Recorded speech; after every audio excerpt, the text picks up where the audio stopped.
बिहार में विपक्षी इंडिया गठबंधन के सांसदों ने संसद भवन से चुनाव आयोग मुख्यालय तक एसआईआर के खिलाफ जोरदार मार्च निकाला। मार्च के दौरान सांसदों ने हंगामा किया। पुलिस ने इस प्रदर्शन को नियंत्रित करने के लिए राहुल गांधी समेत कई विपक्षी नेताओं को हिरासत में ले लिया। इस घटना से सियासी हलचल तेज हो गई है।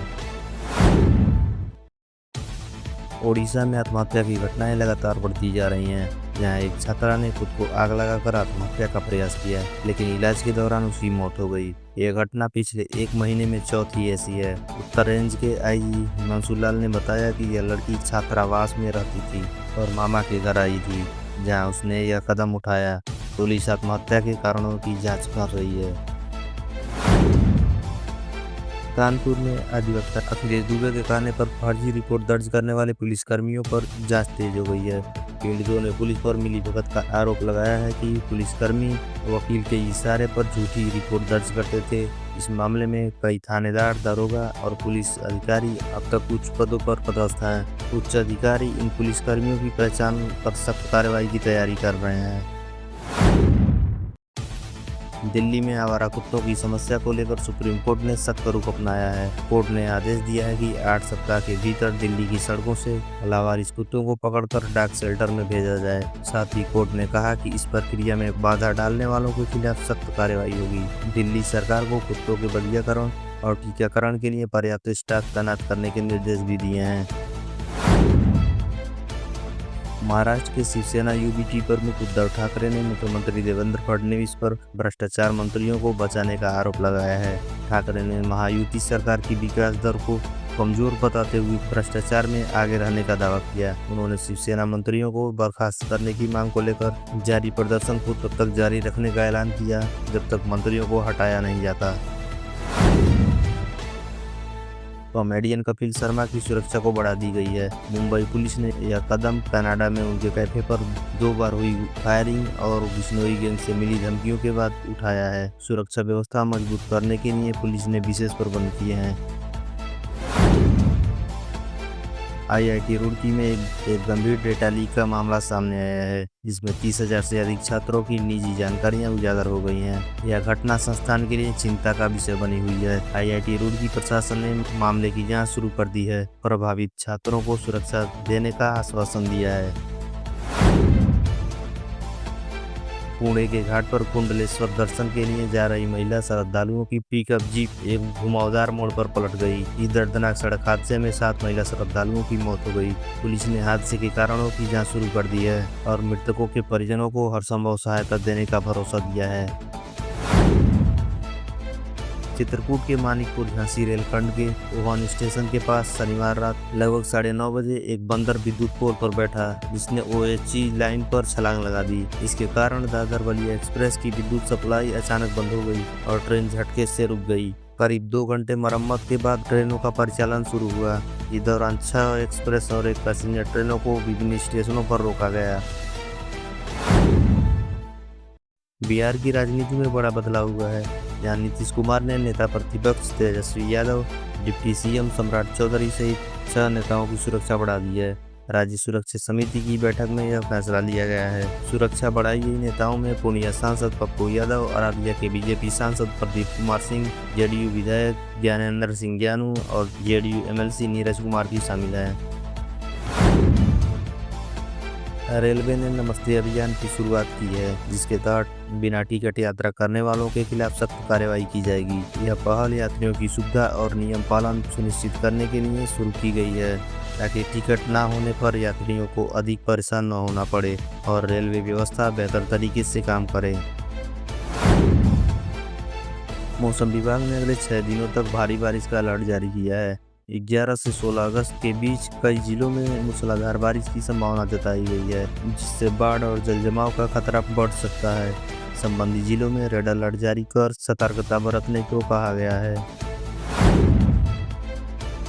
बिहार में चल रहे विशेष गहन पुनरीक्षण एसआईआर को लेकर विवाद बढ़ रहा है। चुनाव आयोग ने सुप्रीम कोर्ट में हलफनामा दिया है, जिसमें स्पष्ट किया गया है कि बिना पूर्व सूचना या सुनवाई के किसी भी पात्र मतदाता का नाम मतदाता सूची से नहीं हटाया जाएगा। यह आदेश सभी संबंधित अधिकारियों को दिए गए हैं, ताकि निष्पक्ष चुनाव सुनिश्चित हो सके। केंद्र सरकार ने दिव्यांग कर्मचारियों के लिए बड़ा फैसला लिया है। अब इनके परिवहन भत्ते को दोगुना कर दिया जाएगा, जिससे वे आर्थिक रूप से बेहतर सहारा पा सकेंगे। यह कदम दिव्यांग कर्मचारियों को उनकी ज़रूरतों को ध्यान में रखकर उठाया गया है और जल्द ही लागू होगा। उत्तराखंड के उत्तरकाशी जनपद में 5 अगस्त को आई प्राकृतिक आपदा के बाद धराली और हर्सिल के कुल 1126 लोगों को सुरक्षित स्थानों पर पहुंचा दिया गया है। राहत और बचाव कार्य जारी है, जबकि प्रभावित इलाकों में पुनर्निर्माण का प्रयास किए जा रहे हैं। प्रशासन लगातार हालात पर नजर रख रहा है। भारतीय वायुसेना ने 3 महीने बाद 7 मई को किए गए एक बड़े हवाई हमले का खुलासा किया है। वायुसेना प्रमुख air chief marshal AP Singh ने बताया कि यह हमला बेंगलुरु से लगभग 300 किलोमीटर दूर एक पाकिस्तानी हवाई प्लेटफॉर्म पर इलेक्ट्रॉनिक इंटेलिजेंस या AEW&C विमान से किया गया था।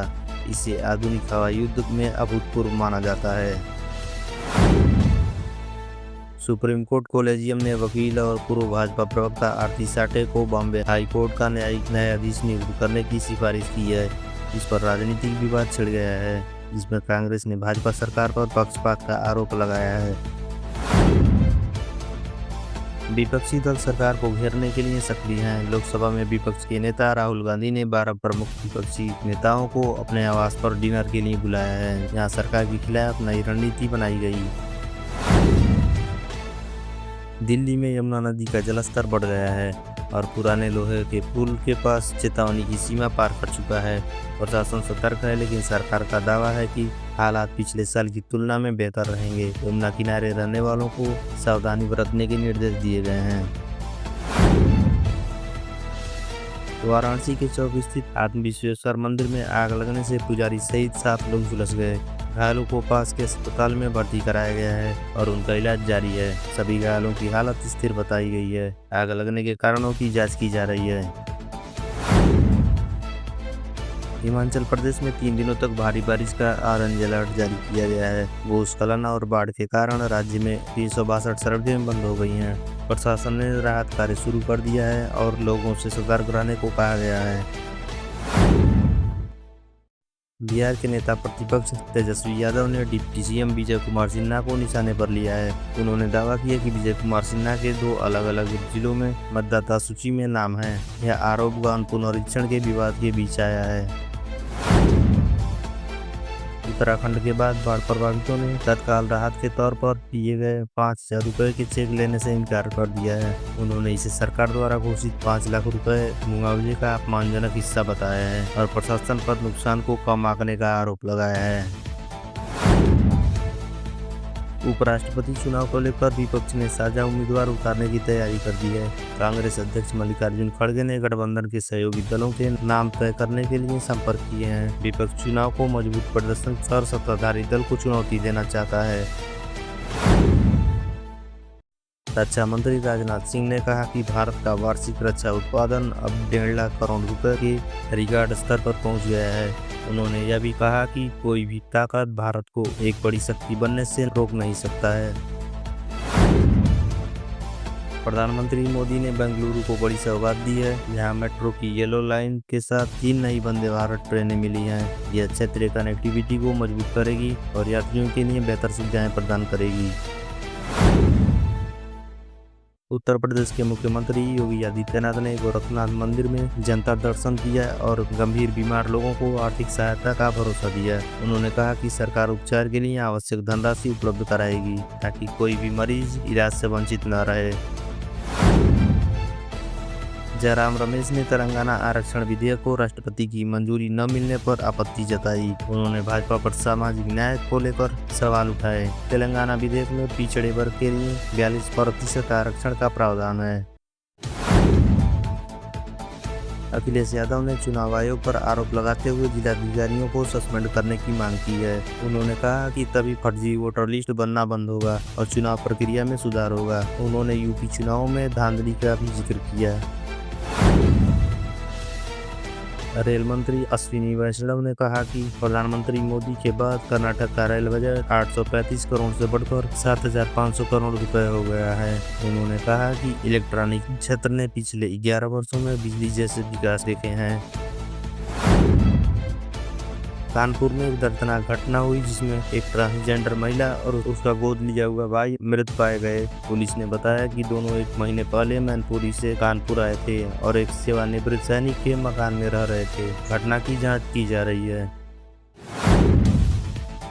नेपाल के निजी विद्यालय संचालकों ने स्कूल शिक्षा विधेयक के विरोध में देश भर के निजी स्कूल बंद करने की चेतावनी दी है। वे विधेयक के उस प्रावधान को हटाने की मांग कर रहे हैं जिसमें निजी स्कूलों को गैर लाभकारी संस्थाएं बनाने का प्रस्ताव है।